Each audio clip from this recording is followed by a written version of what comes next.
Hi, welcome back to the channel. Mr Pelargonium or David Taylor here with another video for the Pelargonium and Geranium Society. Today I'm going to hopefully just do a relatively short video just talking about this Thompson & Morgan Tall, Dark and Handsome series plant, which you remember I got hold of back in early May and have potted on. It has grown quite quick, so let's have a look to see how it's done.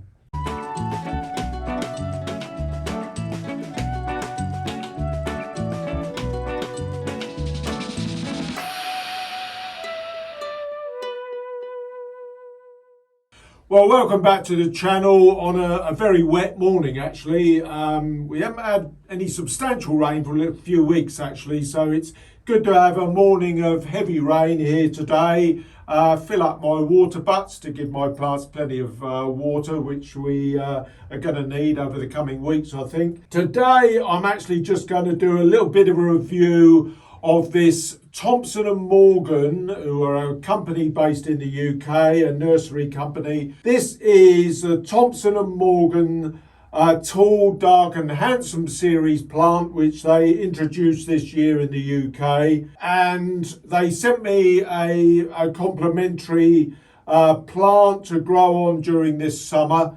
And I'm just going to do a short review of it just to see where we are with it at this sort of end of season phase. Realistically, it's done quite well. This has been outside. I kept it inside. You may remember I potted it on. I'll put a link to the video where I potted it up. Now in early June, I put it outside like we put a lot of our larger pelargoniums outside during the UK summer. And so it's had to take its chances outside. You know, we do get the odd bug, the odd slug and things like that, get into them a bit. But it has grown on quite fast. Now, this is meant to be a plant that you grow on to be a very statuesque example, if you like. It's designed to grow very long jointed and very fast. And this has done that to a certain extent. I would say it's, 60 centimetres tall or 2 foot in old money. It's retained very much the colouring of the leaf. I'll actually just home in on the plant now. Now you can see it. The one thing it has done is it has retained the nice dark leaf colour. It's got a very, very strong bronze zoning, which covers the bulk of the leaf. The green basis of the leaf is actually very dark as well. It's a very dark, almost emerald green in many ways.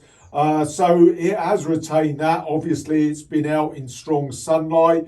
It was in a sort of more or less an easterly position, actually. I had it just outside my glass house here. So we got a lot of sunshine in the morning, a little less so in the afternoon. It's bloomed very strongly, so it has done more or less as much as I would have thought it would do. Realistically, I think it would be a plant that needs 2 years without any doubt. I mean, you see the Thompson & Morgan promotion material is showing these huge plants that are like 6 to 8 foot tall, grown with huge, great, standard sticks that are about 6 to 8 foot tall.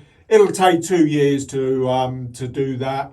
I will sort of at some stage I will put it up, probably not until next spring, primarily because I've just not got the room now to repot it at this stage. It's in about, I've got this in something like an 8-inch pot at the moment. I will, as I say, I've got a really big pot earmarked for this next spring, so I think it will grow to its full extent next year. So in the meantime, I'm just going to sort of tidy this up a little bit, get rid of a lot of these dead blooms, clean it up a bit, get rid of any bugs that may be on it. It's not done too bad, probably 1 or 2 little caterpillars that may have strayed onto it. But a bit of a tidy up. The one thing I will do though is that I will not take any of the height off of these stems. Because I want to retain the height of these stems, because I will put a lot of very tall sticks in the new pot next spring. I've got a number of smaller sticks that are just sort of tied around to sort of hold it together in the meantime, and that I will just retain those during the winter. I'm yet to find an actual space for this, but because it is quite a big plant as it is at the moment.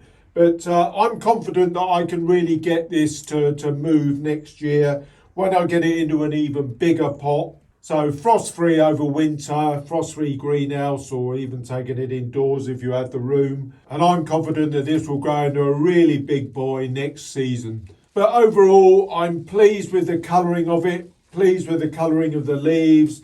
It's a very vibrant single bloom, and I quite like how it's grown. I have not given this a monumental amount of attention. It's been watered when I've remembered. It's dried out a few times. It hasn't complained too much.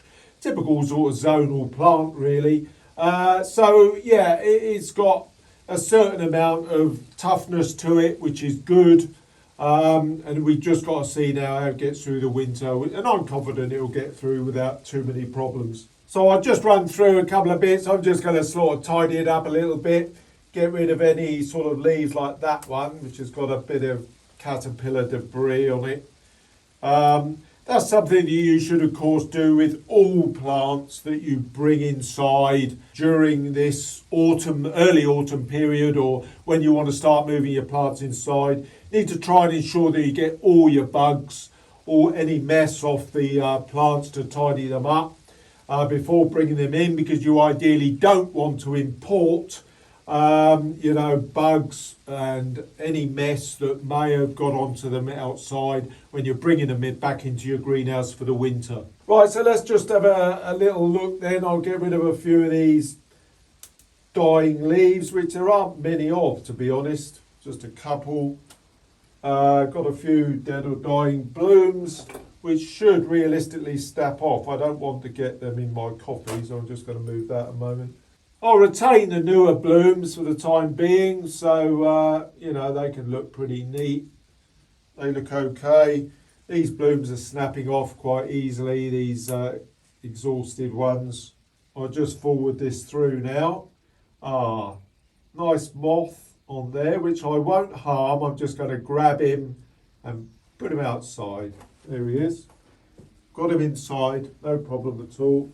He's flittering about in my hand. He's going to get a bit wet, but he'll be fine.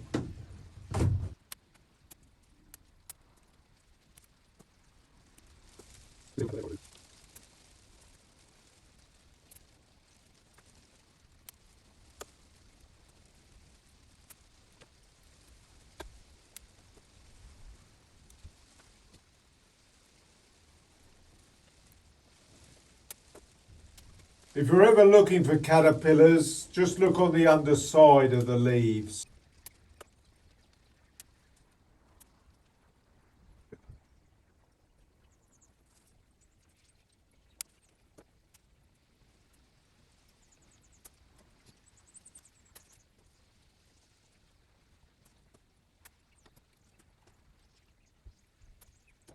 Turn it round to the front. It has leaned a bit. This was up against the glass house, this sort of back part to it.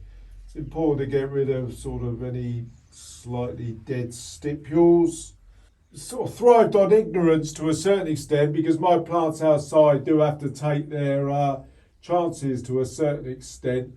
So what I'll almost certainly do, I did make a little bit of a vaguish wigwam with some smaller sticks, but these sticks obviously have drooped a bit just purely because of the weight of the plant. So in terms of resilience to the external conditions of a sort of average UK summer, I would say it's done very well, to be honest. So it's a plant that I probably would recommend realistically. It is just a question of the fact that to get it really big, really tall, you will need a couple of years. It will need 2 years to get it through. And I would certainly say it's worth a go if you've got a bit of room and are looking for something a little bit different, maybe worthy of a go next season if you've not been able to get one this year. So there we are, that's it for this video. Just a bit of a quick one, just a bit of an update to see how this has gone through the summer. I've now got to find some room for it to put it in this glass house, and room is a real problem for me at the moment. But in the meantime, as I've said in the previous video, I'm actually away next week on holiday, so it'll probably be a good couple of weeks before I'm able to see you again. In the meantime, just take care, and I'll see you again very soon. Bye-bye for now.